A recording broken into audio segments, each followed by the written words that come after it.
Bill Gates, ¿cómo evitar un desastre climático? Fue una de mis últimas adquisiciones y ahora último ha estado muy en boca la cuestión del cambio climático, el alarmismo climático, como me gusta a mí llamarlo. Y muchas personas me han dicho, Santiago, invita a Horacio Justo. Santiago, invita a Horacio Justo. Entonces dije, pues, ¿por qué no?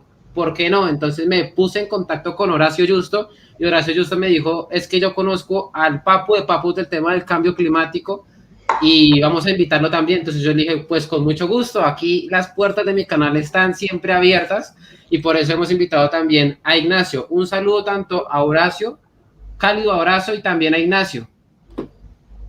Un saludo enorme, muchísimas gracias realmente Santiago por invitarme. A mí me encanta poder participar en tu canal, como también me encanta cuando vos visitas mi canal, así que es todo un desafío porque bueno, hoy venimos a tocar un tema que normalmente, desde ya claro, van a ver que a lo largo de la exposición muchos van a decir que nosotros negamos ciertos hechos científicos en base al consenso científico. Vamos a tocar un poco el tema del consenso científico, llegado el momento. Pero no negamos que haya un cambio climático. Quiero ya anticiparme a las críticas y a los mamertos que van a salir a criticar luego. Lo que sí cuestionamos con Ignacio, es casi la tesis principal de nuestro libro, que ya para fin de año está listo, es el cambio climático antropogénico.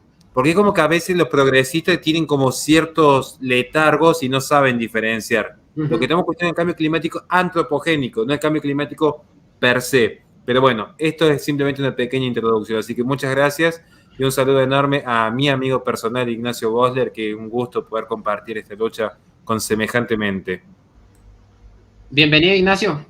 No sé si quieres decir algo. Santiago, Horacio, bueno, en primera instancia, muchísimas gracias por la invitación por parte de ambos. La verdad que es un placer estar en este espacio, estando dialogando con ustedes dos. Listo, bueno, muchas gracias a ustedes dos por aceptar mi invitación. Bueno, ya para empezar a abordar el tema, ¿el calentamiento global existe o es una farsa? Y lo digo porque me leí un artículo publicado por Ignacio que tiene algo así como la mayor farsa de la historia, algo así. Entonces me gustaría comenzar por él, que nos cuente sobre este tema, si es una farsa o si en realidad existe el cambio climático, bueno, todo esto. Bueno, en primera instancia, hablar de cambio climático es en sí mismo hablar de un término que es redundante. Digamos, hablar de cambio climático no es más que hablar de la propia historia. En ese sentido, en ese título yo hago referencia a Patrick Moore, quien fuera presidente de Greenpeace, quien sentenció hace algunos años que el calentamiento global es antropogénico, desde luego, es decir, ocasionado por causas humanas, es la mayor estafa de la historia. En este sentido, haciendo un breve repaso climático de nuestra historia, podemos decir que hace 2000 años, por ejemplo, tuvimos lo que hoy se conoce como periodo de calentamiento romano, en el cual el planeta de hecho era mucho más caliente que hoy en día. Luego vinieron los años oscuros, un poco más fríos, en los cuales se nota un considerable descenso de la temperatura media del planeta, para pasar a lo que hoy se conoce como el periodo medieval caliente, en el cual la temperatura se posiciona en un margen análogo al que tenemos hoy en día, para luego pasar a las glaciaciones de principio de cuaternario, donde a lo largo del 1600 toda Europa va a pasar por olas de frío entre 1 y 2 grados centígrados más frías que lo habitual, y luego de eso tenemos aproximadamente 300 años de un calentamiento muy gradual. En este sentido, como recuerda el propio Patrick Moore, estos son un montón de cambios y desde luego el humano no tuvo nada que ver con ninguno de ellos. Ahora bien, hace algunos años se introduce en el ámbito científico, como decía Horacio, el término cambio climático antropogénico, hoy cambiado nuevamente por, entre muchas comillas, crisis climática. Este término no hace sino referencia a variaciones climáticas que en última instancia estarían provocadas por actividades humanas, que van a tener como corolario la emisión de gases de efecto invernadero, entre los cuales destacan principalmente el dióxido de carbono y el gas metano. En este sentido, por ejemplo, la posición oficial del IPCC, el panel intergubernamental de expertos de cambio climático de la ONU, se va a hacer visible en su quinto informe de evaluación del 2014, donde aseveran que el cambio climático es real y que las actividades humanas son sus principales causantes. Esta tesis la van a profundizar en su último informe, publicado hace tan solo algunos días, titulado Cambio Climático 2021, las bases de la ciencia física, donde lo que hacen es profundizar toda esta tesis en un informe en el que van a tener participación alrededor de 200 científicos, y en el cual tratan de aseverar cómo va a cambiar el clima en los próximos años, obviamente sosteniendo todas estas tesis catastrofistas que dicen desde 1960 y que jamás ocurren, en definitiva.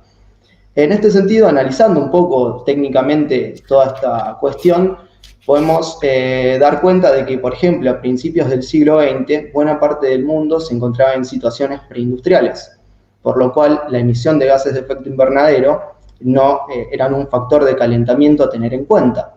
Sin embargo, tras finalizar la Segunda Guerra Mundial, es decir, segunda parte de la década de 1940, es cuando buena parte del mundo subdesarrollado, entiéndase particularmente Hispanoamérica, África y los países asiáticos, comienzan un acelerado proceso de industrialización con tal de superar su estancamiento económico. Esto, lógicamente, va a derivar en la expulsión de gases de efecto invernadero como nunca antes había visto la historia de la humanidad. Y basándonos en la teoría sostenida por la ONU, lógicamente hubiésemos esperado que las temperaturas medias se hubiesen incrementado. Sin embargo, esto no ocurrió. De hecho, para ser precisos, desde 1940 hasta 1975, la temperatura media del planeta decreció de forma sostenida durante 35 años, digamos, de forma ininterrumpida. Según datos de la NASA, si en 1940 era de 0,12 grados centígrados, la temperatura media, para 1975 era de menos 0,01 grados centígrados. Es decir, en el mayor periodo de emisiones de gases de efecto invernadero de la historia, debería haber sucedido que la temperatura de hecho se hubiese incrementado, y de hecho eso no solo no ocurrió, sino que pasó el fenómeno diametralmente opuesto. De hecho, como nos recuerda la científica Judith Curry, la mitad del calentamiento durante el siglo XX ocurrió antes de 1940, nuevamente cuando las emisiones no eran un factor de calentamiento a considerar. Fíjate vos la paradoja, más o menos como para ir introduciéndonos un poco en tema.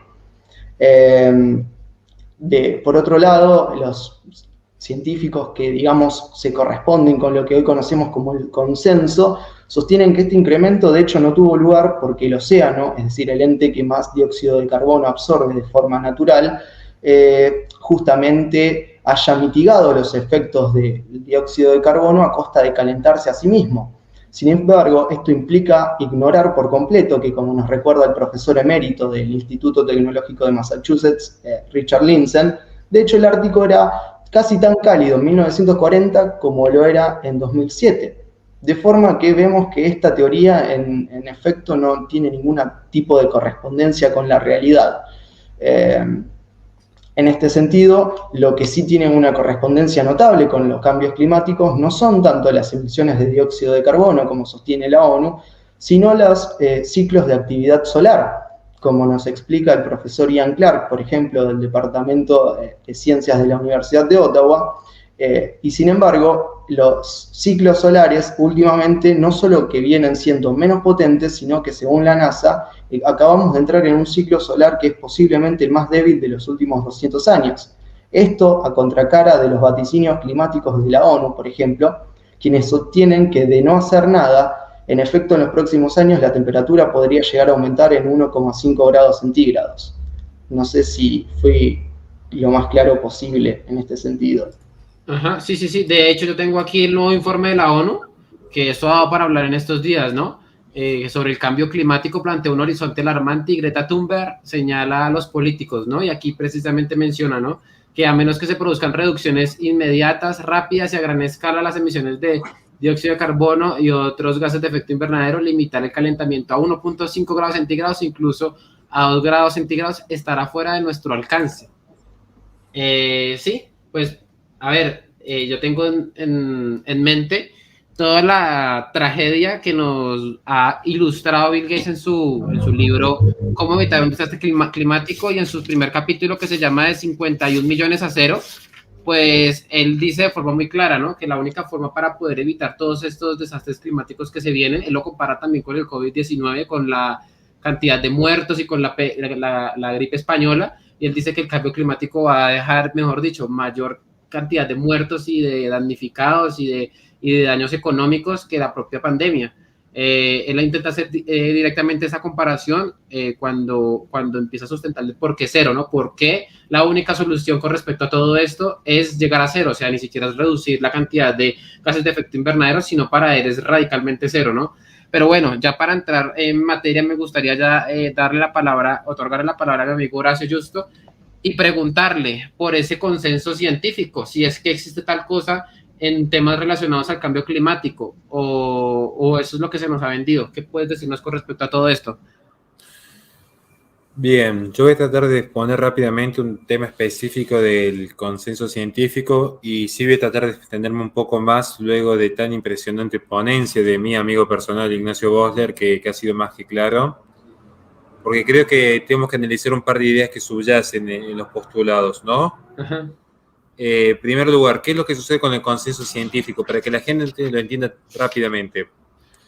La ciencia, históricamente, en principio, particularmente desde el siglo XVI en adelante, que yo siempre insisto en el siglo XVI, parte del siglo XVII, porque es cuando hay un gran quebrantamiento en la humanidad, por una serie de fenómenos que no vienen al caso el día de hoy, pero ya la aparición del método científico marca un antes y un después. Después podremos en todo caso discutir las bondades o no de dicho método. ¿Qué es lo cierto? Que en principio, yo acá incluso voy a seguir cierta línea más popperiana, la ciencia, en sus postulados, está siempre sujeto a falsación. Es decir, todo conocimiento en principio es siempre verificable, a grandes rasgos, para que se entienda, ¿no? Esto es un proceso que se empieza a germinar en el siglo XVI y se condensa en el siglo XX. Pero hay una particularidad, que ya acaecido el siglo XXI, la ciencia, podríamos decir, empieza a democratizarse.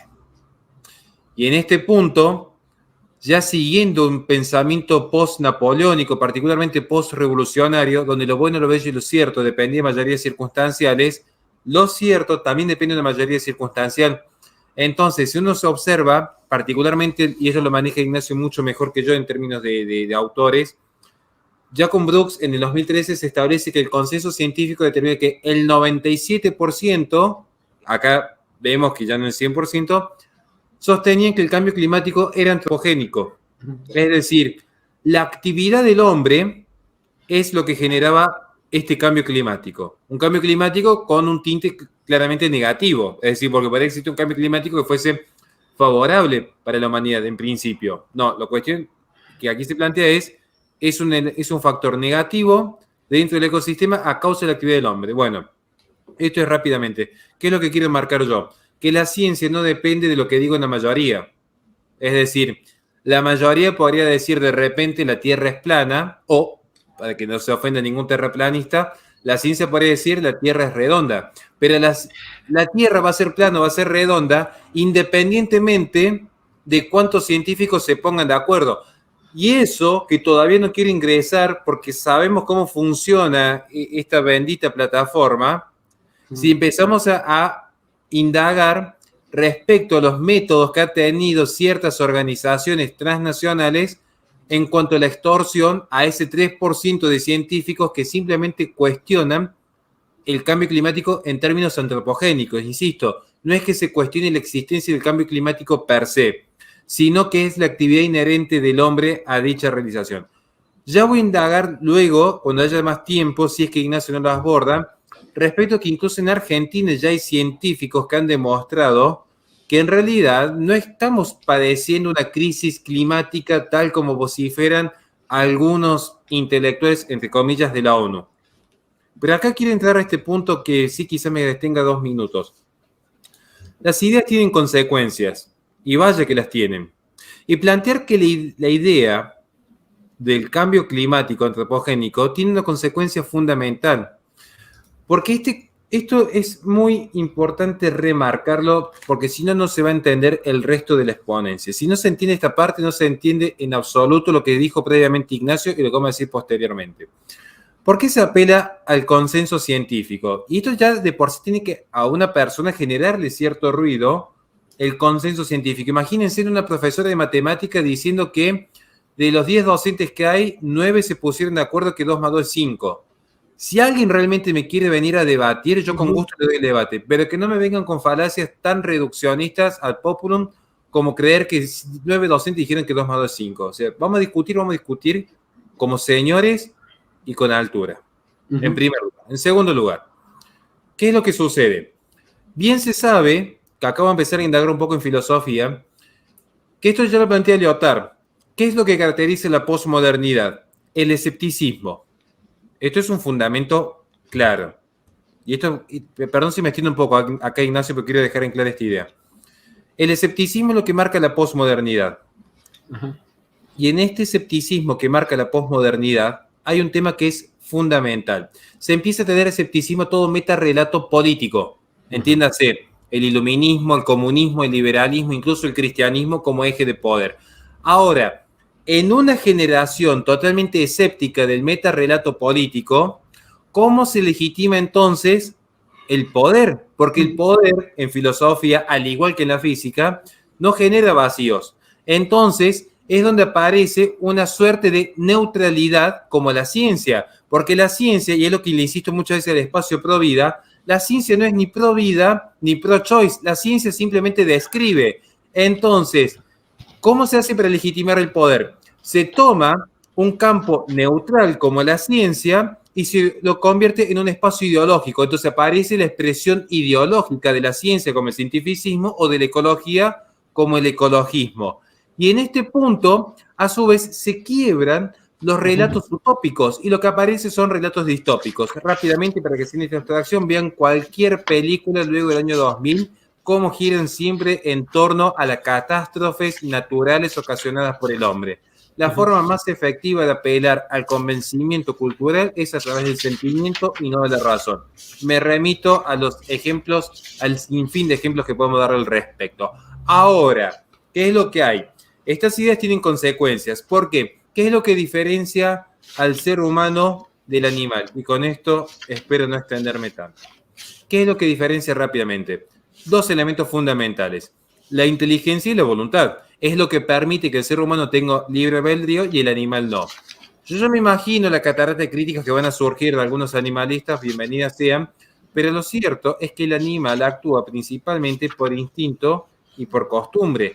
No es que un día un león se levantó y dijo, qué mañana tan floreada. Realmente hoy me voy a dedicar al veganismo, me voy a abrazar con mi amiga Cebrita y vamos a recoger ahí unas flores para fumarlas con mis amigos monitos.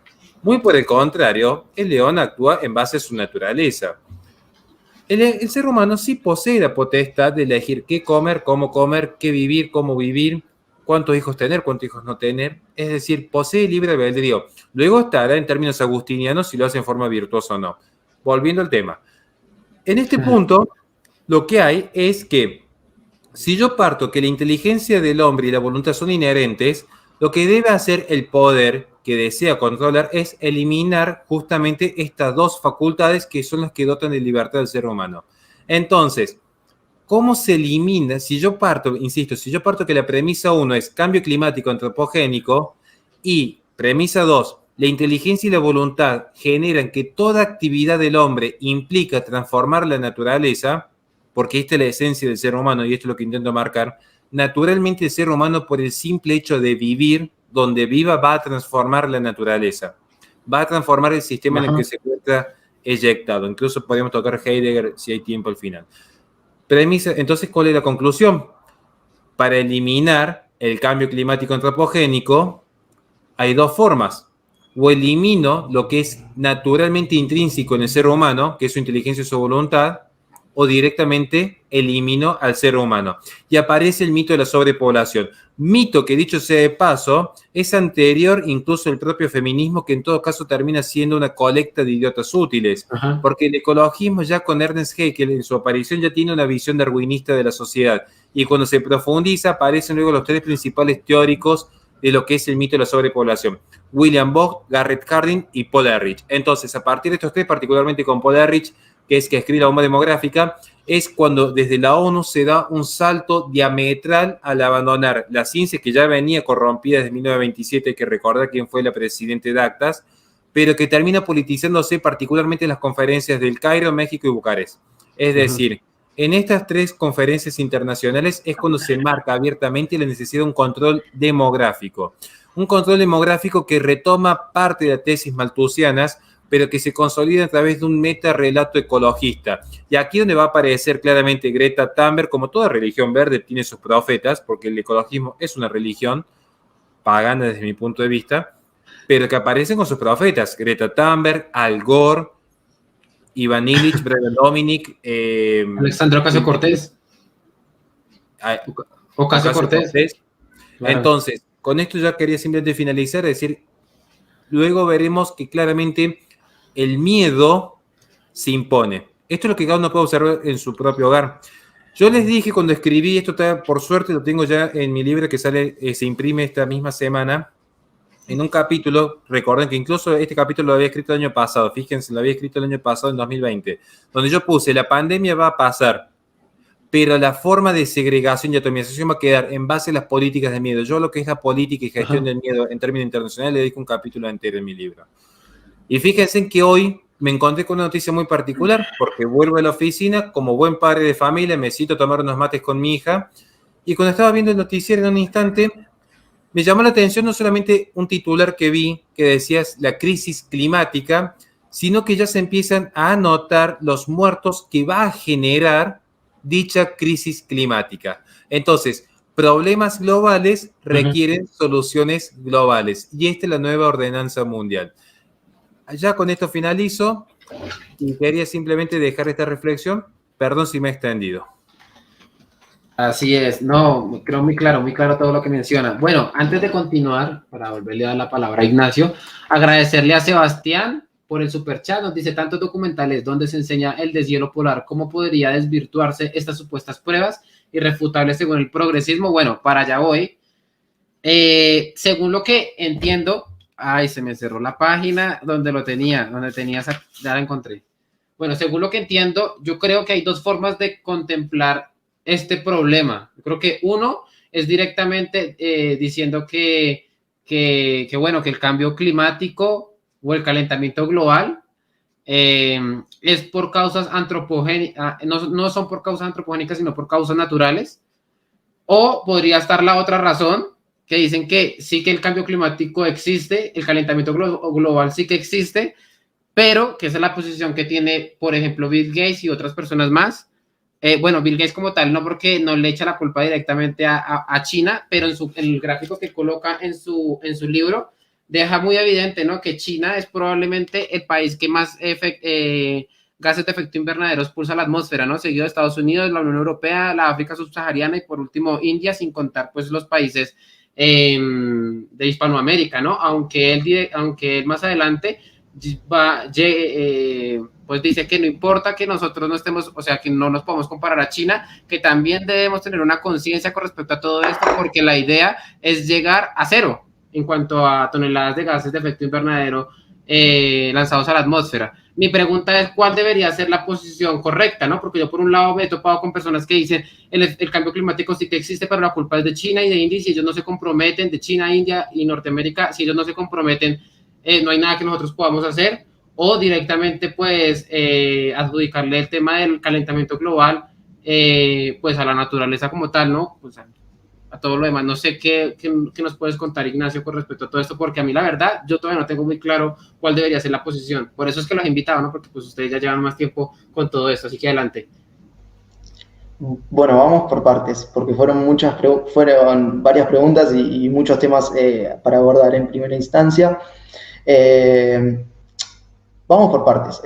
En principio, hablar de dióxido de carbono implica hablar del 0,04% de la composición de nuestra atmósfera terrestre. Y de ese 0,04%, el humano emite antropogénicamente cerca del 5%.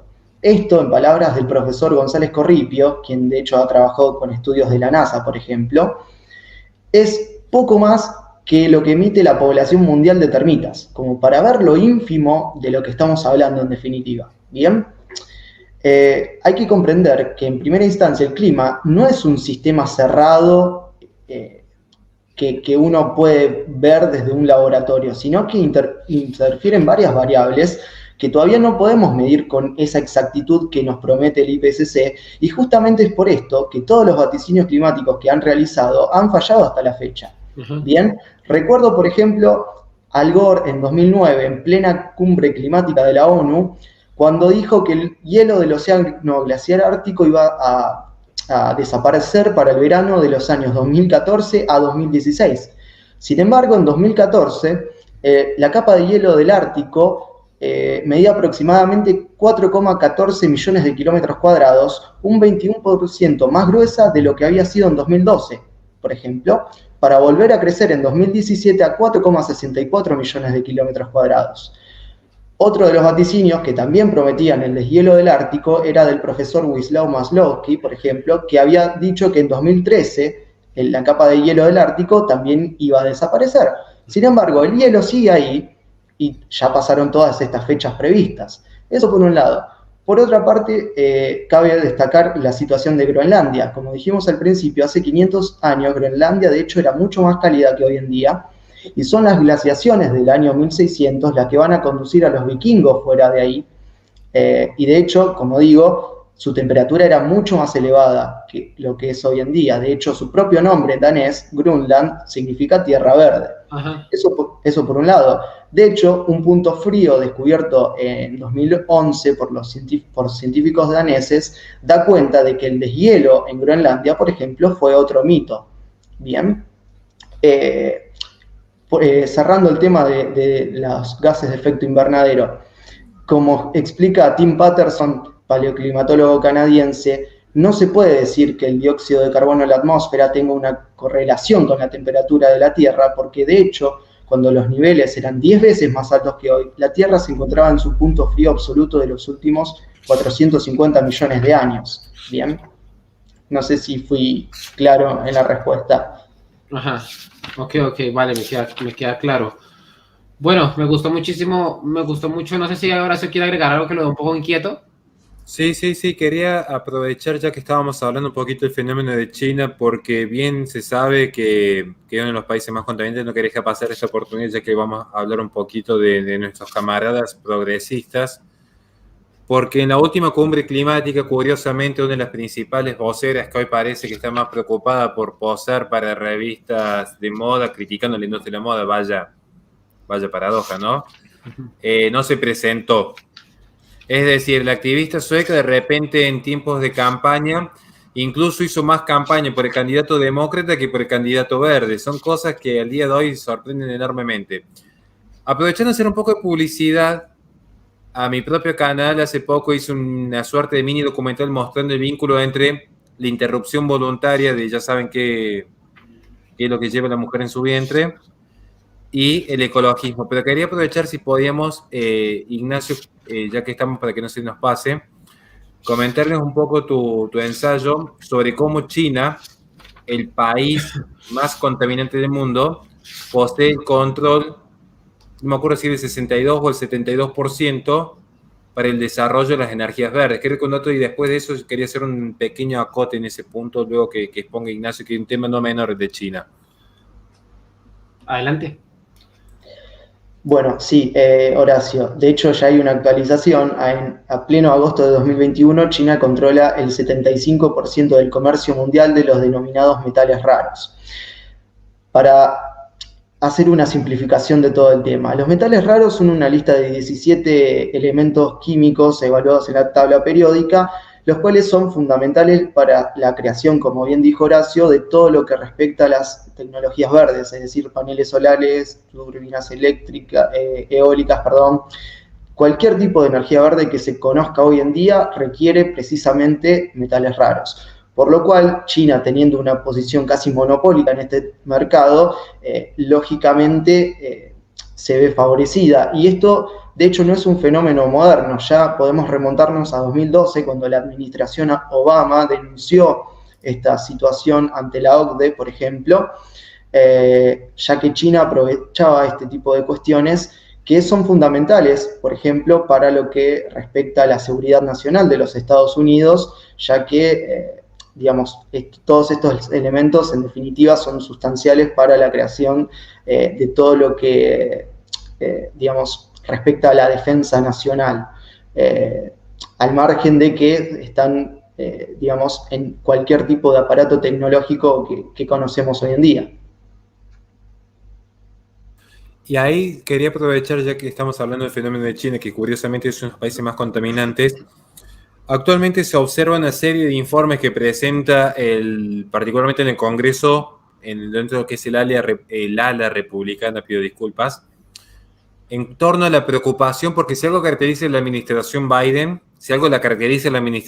que más allá de ciertos errores garrafales en materia de política internacional, es la dependencia interna de su mercado hacia el mercado chino, particularmente con lo que se vaticina como el Green New Deal, presentado justamente por Ocasio-Cortez, donde el propio Biden ha dicho expresamente que poco y nada le importa que una nación, y lo dice expresamente, que la nación americana sucumba en tanto y en cuanto se cumplan los objetivos de cara al 2030. En este sentido, que se plantea en Estados Unidos y que va a terminar repercutiendo en el mundo, porque de hecho hoy muchas economías de la región tienen su punto de valor en el dólar, son las reformas estructurales en materia de infraestructura dentro de lo que es Estados Unidos. Reformas que requieren necesariamente doblegarse al dominio chino, porque son reformas en perspectiva ecológica. ¿Cuál es el punto central de todo esto? Que Estados Unidos empieza a depender de China y en consecuencia el expansionismo chino ya no se ve solo como se está viendo actualmente en Birmania o como se vio en su momento en torno a lo que fue el Tíbet, y no quiero hablar de ya saben cuál nación, porque ahí sí que terminamos fuera del aire, sino que lo que quiero demostrar que muchos, podríamos decir, idiotas útiles, pienso rápidamente en la Unión Europea, se están doblegando esta agenda ecologista con este mito del CO2 y, bueno, empecemos a eliminar lo que es el combustible fósil y el carbón. Curiosamente en China, no me recuerdo si es una planta cada 3 semanas de carbón, están produciendo nuevas plantas de energía a base de carbón. Hoy, las 3 grandes potencias que van a sobrevivir a esta farsa del ecologismo, yo se la anticipo desde ya, y lo bueno que queda en archivo: India, Rusia y China, porque son las únicas 3 grandes economías, si bien hay pequeñas economías puntuales, no quiero dar nombres para evitar conflictos con la censura, pero estas 3 grandes economías son las que siguen subsistiendo a base de combustibles fósiles. Entonces, mientras todos los países que han albergado esta Agenda 2030 se doblegan hacia lo que es la producción total que genera China, los países que se mantienen independientes en cuanto a soberanía energética son los únicos que van a poder enfrentarse al titán de Oriente. Y esto es una realidad, digamos. Entonces, esto es un tema que incomoda a muchos ecologistas, porque después tenemos que ni siquiera hace falta mencionar quiénes son los que financian a todo lo cual activista, que Ignacio lo conoce bien, sino solamente mencionar qué es lo que sucede cuando la propia Unión Europea o la propia administración de Estados Unidos a sus naciones las están destruyendo en clave del ecologismo, en clave de la sostenibilidad. Sostenibilidad, que saben qué es lo que significa. Vuelvo nuevamente, Paul Ehrlich, Garrett Hardin o William Bock. Los países que ya se desarrollaron, bueno, ya contaminaron, ya crecieron, ya se reprodujeron. Los países emergentes, Colombia, Chile, Perú, Bolivia, Argentina, que no se reproduzcan y que no se industrialicen. ¿Qué es lo que van a hacer? Simplemente extractivistas de materia prima y de recursos para el beneficio de las grandes potencias. Y esto es una realidad que se viene dando. Y si no, ya cuando haya tiempo voy a hablar nuevamente de la sobrepoblación, pero quería dejarte la palabra, Santiago, porque me estoy excediendo mucho, pero quería rescatar este punto específico de China y luego volver al tema de la sobrepoblación. Bueno, muy bueno todos los aportes que han dado. Saludar al Ignente, que pertenece a la comunidad de YouTube. Ya saben que si quieren pertenecer a mi comunidad lo pueden hacer cliqueando en el botón de unirse que está al lado del botón de suscribirse, o en un link que estaré dejando en la descripción en el primer comentario de este directo. Bueno, yo veo el tema del Green New Deal y, por ejemplo, el Tratado de París y demás cuestiones, más en términos geopolíticos, y a mí me gustaría que cada uno de ustedes me diera su opinión y a intentar abordar este tema. Lo poco que he estudiado sobre eso y lo que he visto, ¿no? Es que prácticamente que es la intención por parte de estos grandes potencias de intentar subordinar culturalmente e ideológicamente a los países más pequeños. ¿Por qué? Porque ellos llegan a ser potencias mundiales no aplicando en sus economías primas verdes, el Green New Deal y nada por el estilo. Sin embargo, nos vende la idea de que es necesario que lo empecemos a hacer hasta ahora para poder solucionar todos estos males, ¿no? La cuestión es que obviamente, si uno revisa históricamente, estos países son los que más han contaminado, los que más gases de efecto invernadero generan a la atmósfera, pero nos venden la historia y nos venden el cuento de que sí. Bill Gates en este libro nos dice obviamente que el Tratado de París es muy importante porque significa que los países que la componen pues están en sintonía para empezar a mirar soluciones a todo este problema, y que Donald Trump, al salirse de todo esto, pues generaba como una incertidumbre que otros países pues van a intentar buscar como su propio beneficio. La cuestión es que obviamente yo creo que los países y las potencias están siempre buscando su propio beneficio, o sea, si están allí por algo será, y si Donald Trump decide salirse también es porque vio algo allí. Y si Joe Biden cuando recién entra, y aquí me gustaría mostrarles esta noticia que tengo por acá, que es de abril, ¿no? De este año. China y Estados Unidos se comprometen disculpen, se comprometen a cooperar en la lucha contra el cambio climático. Claro, yo veo que estas potencias se unen directamente para mostrarnos cuál debería ser ahora el punto a seguir, ¿no? A pesar de que estemos viviendo crisis económicas debido a la pandemia, ya eso no importa, ya eso pasa a un segundo plano, aparentemente, ¿no? Pero como lo decía muy bien y lo recalcaba Horacio anteriormente, pareciera como si utilizaran el miedo para poder ejercer cualquier política pública, porque nos estamos sometiendo al poder por el miedo, porque cualquier cosa nos escandaliza. La vida humana, al parecer, supuestamente es muy frágil, ¿no? Y en cualquier momento puede desaparecer, ¿no? Esa es la interpretación que el poder nos da, ¿no?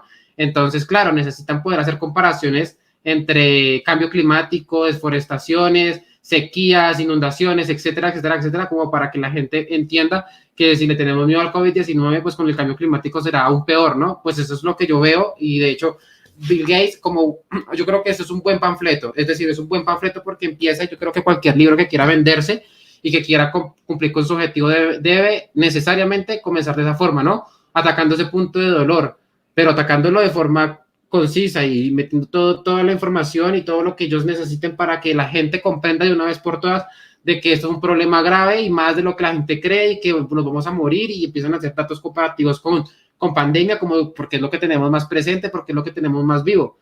Y para eso están todos estos tratados, está el Green New Deal, está el Tratado de París, etcétera, etcétera, etcétera. Y cuando uno revisa, digamos, las economías resentidas de Colombia, de Perú, de Chile, debido a la pandemia, pues obviamente uno dice, aquí lo que importa es solucionar ese problema. A mí que me vienen a hablar de cambio climático, de efectos de gas invernadero que nosotros estemos produciendo, cuando China está allí produciendo muchísimo más y Estados Unidos está produciendo muchísimo más, y nos están vendiendo la idea de que necesitamos y poder implementar el tema de las primas verdes, que Bill Gates lo aborda allí en su libro de forma incisa, de que es necesario poder empezar a subsidiar todas las ofertas de verdes que estén por debajo de algunas alternativas directas o indirectas de energías fósiles y combustibles fósiles, etcétera.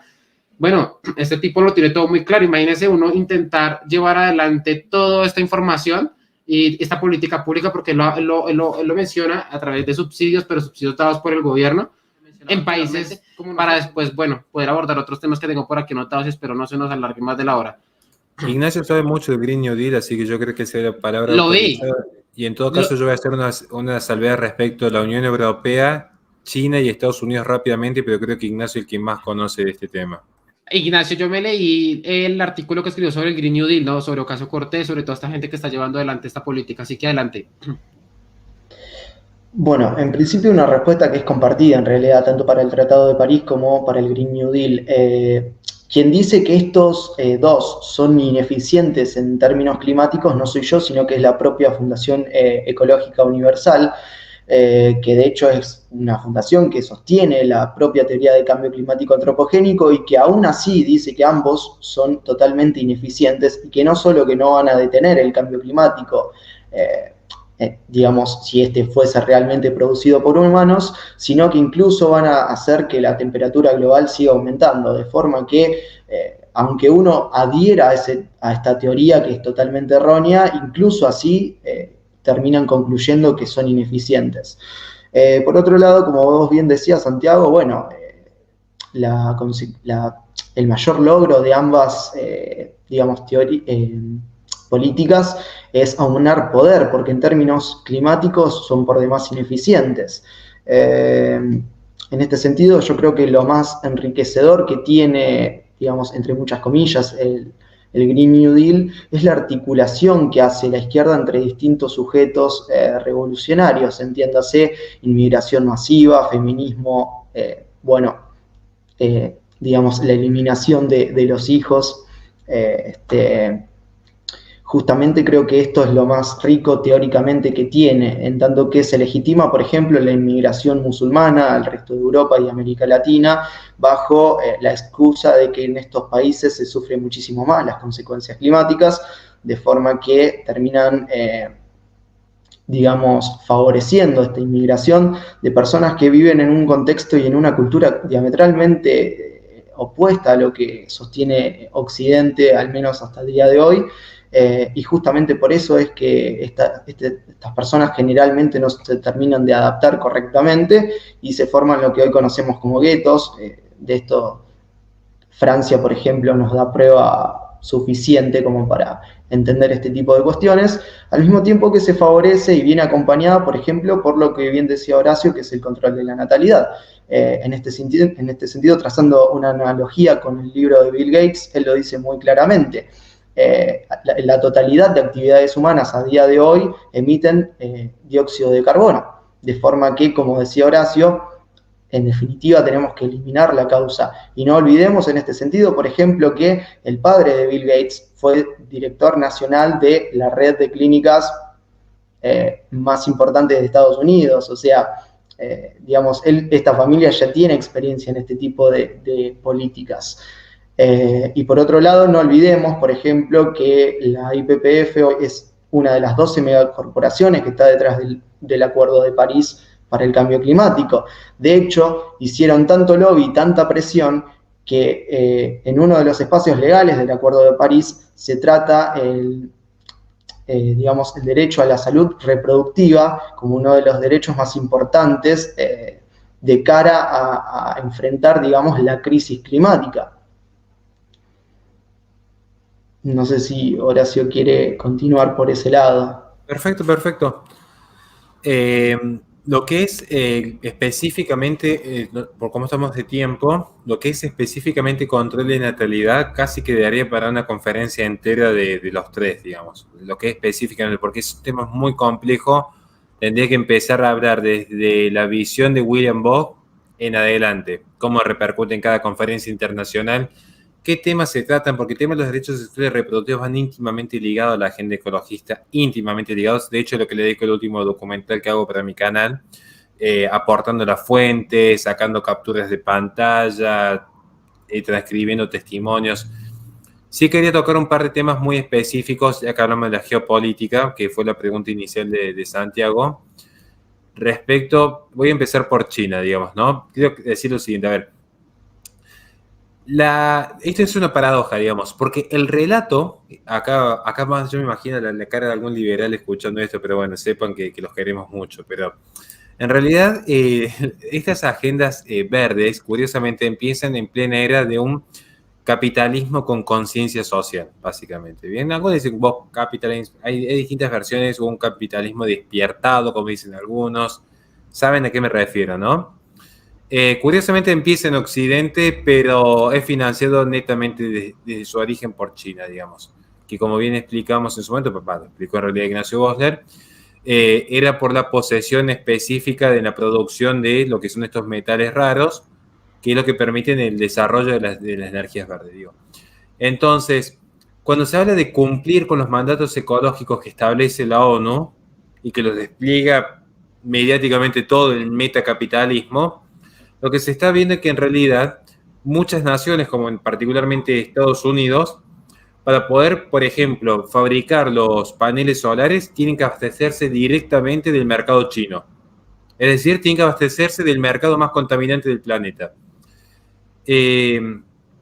Y esto quiero marcarlo porque a veces se ha criticado mucho. Pienso en este momento en algunos comedores cereales de medialunas financiadas por impuestos alemanes que solían ser bastante críticos de Donald Trump, digo, y bueno, es como que hay impuestos malos e impuestos buenos.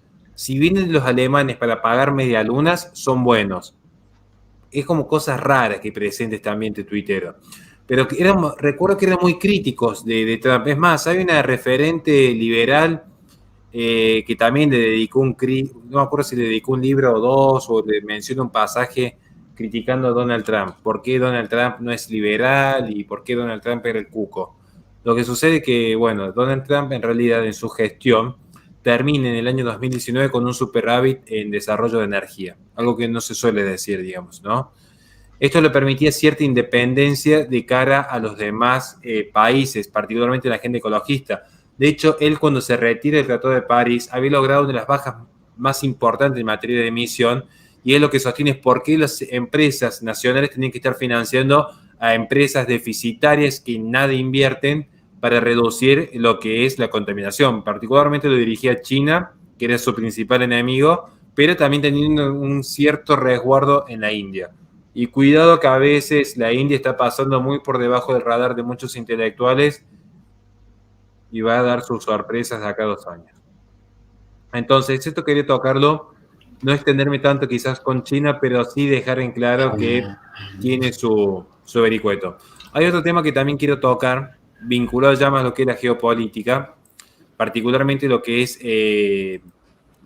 la Unión Europea, porque es una farsa desde el inicio, digamos. Europa, que en su momento se hizo grande a base de 4 grandes libertades que recaen sobre las libertades personales, de capitales, de bienes y servicios, hoy, lejos de ser un centro que facilita la economía interna, lo que se ha vuelto es un órgano extorsivo netamente ideologizado que está más preocupado por implementar políticas pro género, pro ecologismo, que por cuidar las industrias. De hecho, hoy Alemania, la economía alemana, peligra, particularmente lo que es la industria siderúrgica y de carbones, de cara a complementar los objetivos 2030.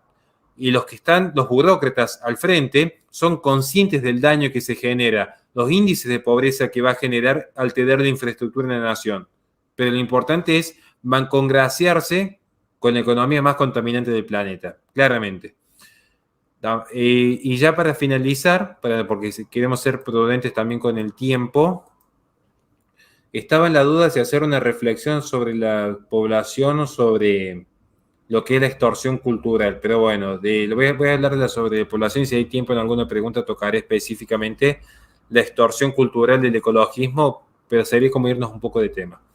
Sí voy a tocar esto de la sobrepoblación que se vincula íntimamente al cambio climático. Miren, tiempo atrás se había viralizado en realidad una revista vieja, pero se había vuelto a viralizar cosas que genera internet, ¿no? 5 años después se volvió a viralizar algo, donde aparecía una tapa de la revista Quo, donde un bebé estaba con un código de barra y decía, bueno, la plaga humana.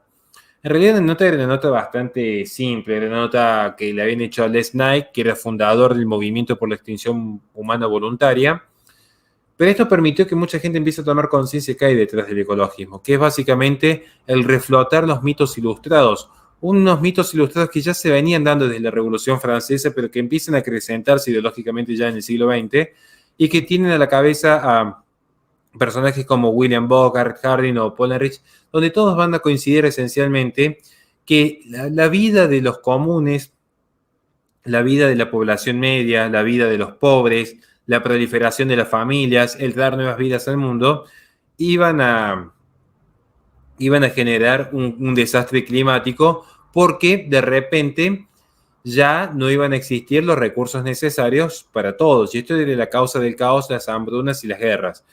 Ya hace tiempo quizá Ignacio pueda hacer alguna referencia respecto a la apuesta que pierde Polenrich para demostrar que el ecologismo siempre se sustenta en modelos fallidos. Hubo modelos fallidos en los 80 con el enfriamiento global, en los 90 con el agujero de la capa de ozono, lo fue en el 2000 con el calentamiento global, lo fue en el 2010 con el cambio climático, lo es en el 2020 con la emergencia climática. Son modelos fallidos. Y siempre esta idea de la población causante de todos los males. Lo que luego uno descubre es que finalmente las tasas de fertilidad en el mundo están bajando.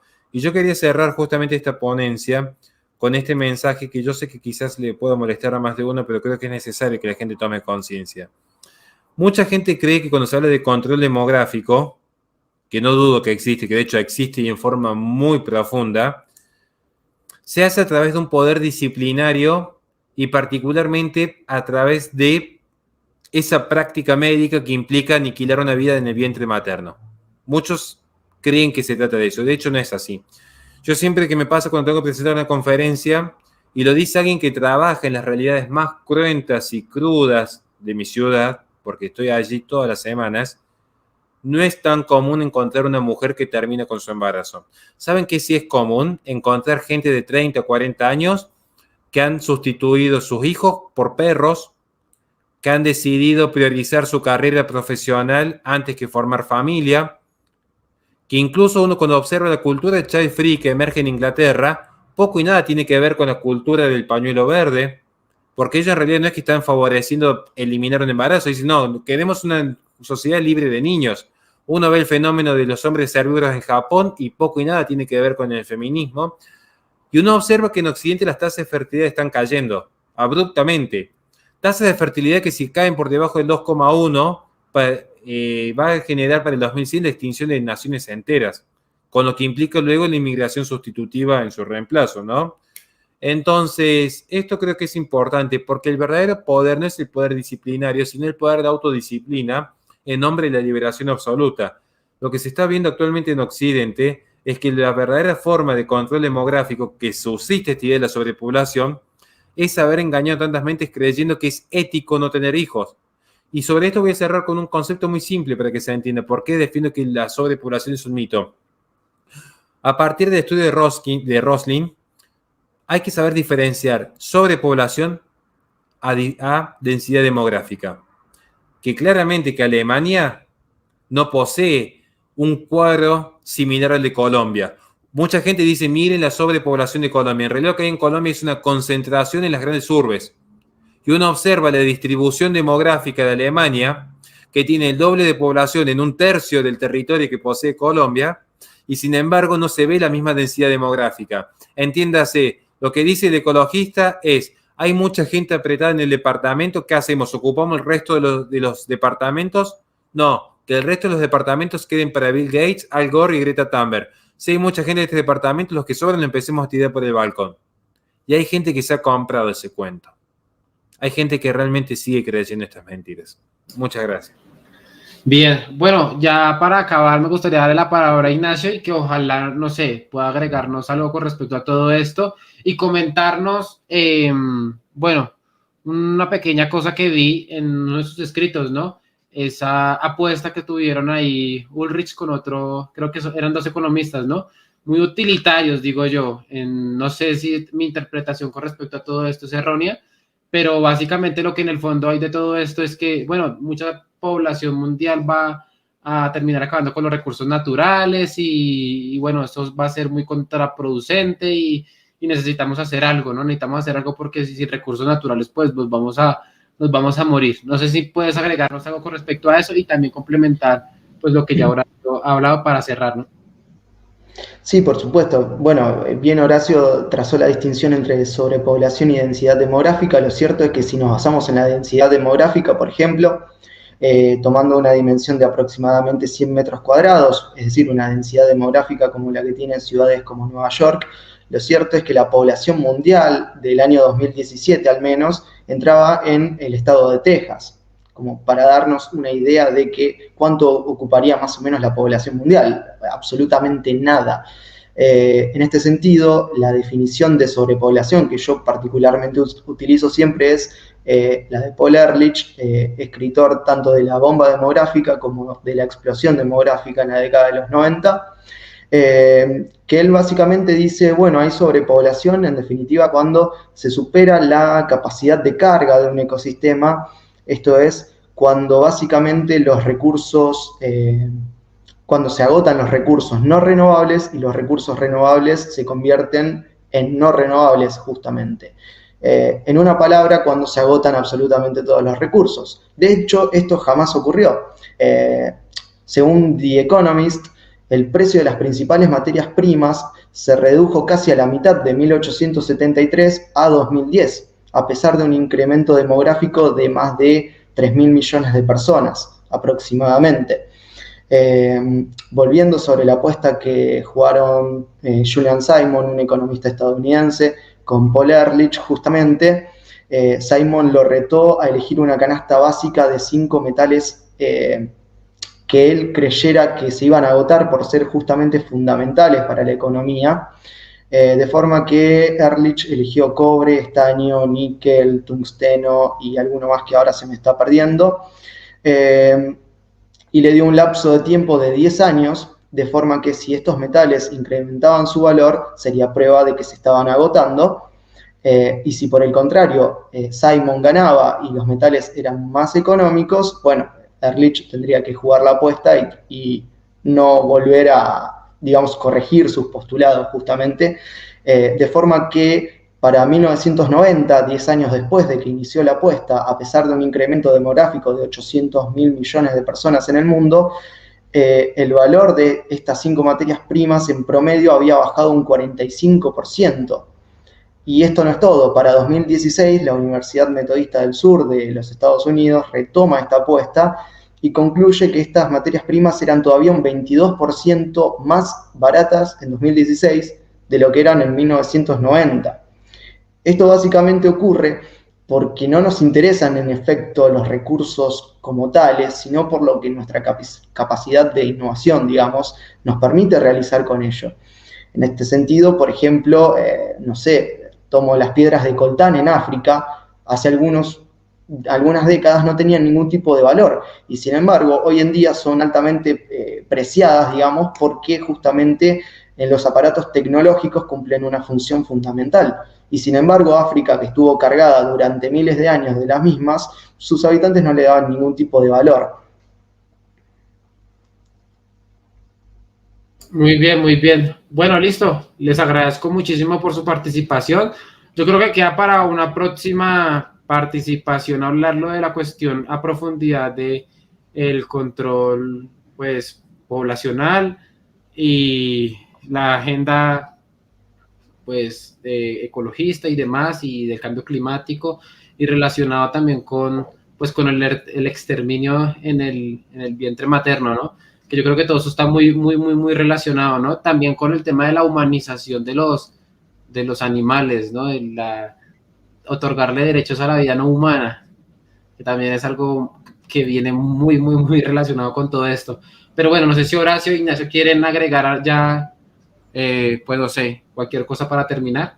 Les cedo la palabra a cualquiera de los dos. Ignacio. Bueno, como para hacer digamos, un rejunte de todo lo que se ha dicho, la teoría de cambio climático antropogénico definitivamente funge como la nueva estrategia de control de la natalidad a nivel mundial, si bien, como ha dicho Horacio, hoy en día el control de la natalidad no se da simplemente por el acto filicida, digamos, sino que justamente es un trabajo que se ha realizado durante décadas, que lo han realizado intelectuales de la talla de Henry Kissinger, por ejemplo, en los Estados Unidos, o Paul Ehrlich, es justamente no llegar a esa última instancia, sino por el contrario, cambiar el sistema de valores de la sociedad de tal forma que no se piensa en tener hijos. En este sentido, todos conocemos a un montón de personas de más de 35 años que no han tenido hijos, principalmente mujeres, y la excusa recurrente, por ejemplo, suele ser es que no quería comprometer mi vida laboral, por ejemplo, o hombres que dicen, bueno, es que en realidad no me siento capacitado, no me siento preparado para ser padre. O sea, en definitiva son simplemente excusas que justamente se han venido trabajando desde los medios de comunicación, por ejemplo, y los sistemas de valores, los sistemas de enseñanza, que son justamente donde este tipo de intelectuales han puesto su foco de atención desde la década de 1960. Horacio. Ya para finalizar, simplemente quería agradecerte, Santiago, agradecerle a Ignacio la posibilidad de poder compartir un momento, venir a aprender. creo sinceramente que si empezásemos a hablar de un tema que a mí me fascina y me encanta, que es el animalismo, tendríamos que dedicarnos una hora entera, claramente, porque tenemos que abordar desde Stephen Wise y Peter Singer hasta cómo se traduce en términos culturales actuales y la extorsión que realiza un metacapitalismo con conciencia social que está por fuera de la estructura burocrática del Estado, pero que termina repercutiendo en las relaciones económicas y culturales de una nación. Me refiero particularmente al ejemplo que siempre doy de Save Ralph y la extorsión que realizan algunas ONGs. Entonces, me despido agradeciendo también a toda la gente que ha estado comentando, porque he estado leyendo los comentarios y siempre digo, cuando voy a un espacio no voy a dar clases, voy a ir a aprender, y no solamente que aprendo de los expositores, también aprendo de la gente que comparte su punto de vista, sus opiniones. Creo que en todo ser humano se alberga una enorme sabiduría y una enorme dicha en el corazón que irradia luz en este mundo. Así que muchas gracias.